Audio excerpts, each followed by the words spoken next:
Hmthu 13. I am back in the car and we have driven away from Pius' workplace because with the state he is in I doubt he will be able to get any work done. You know, times without number I have imagined how my life would have played out had I married you. He begins. I have parked down Leopard's Hill Road away from any civilization. I don't know what to tell him so I just keep quiet. I loved you Felistus, so much there was nothing I was never going to do just so I could be with you.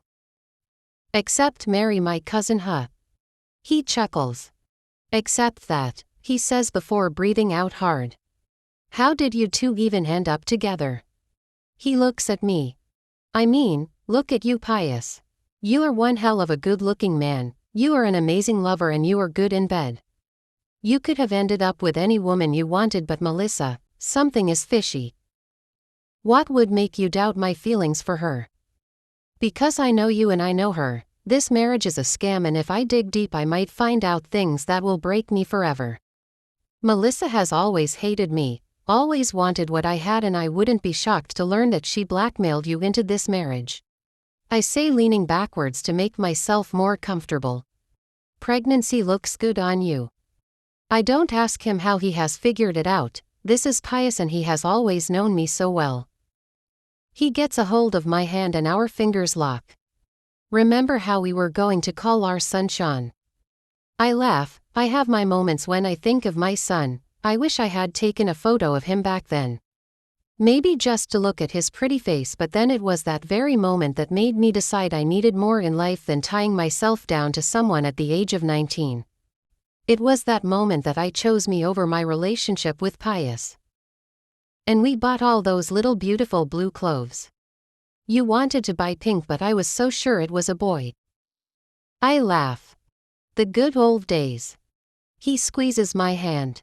I have no regrets, we had a good time together and I would never change that moment.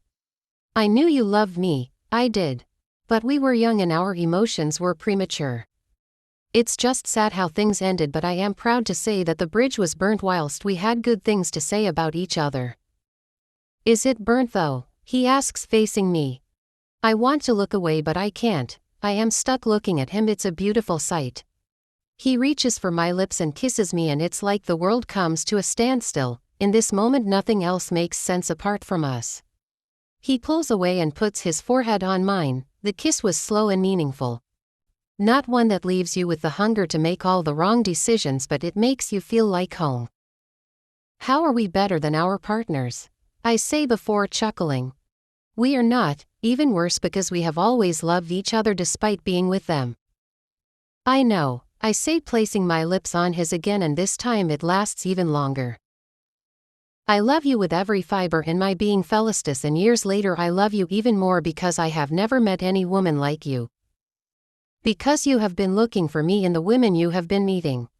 I say before laughing lightly. Let us go away. I look at him. On a trip, just the two of us. Get our minds away from the world and think only about us. Like the old days. Pius, just because we are from kissing doesn't mean that we can start planning a life together. I never said that I have a bad marriage. I am now serious. Babe. I remove my hand from his and hold his head, kiss him like my life depends on it and start to look at him again.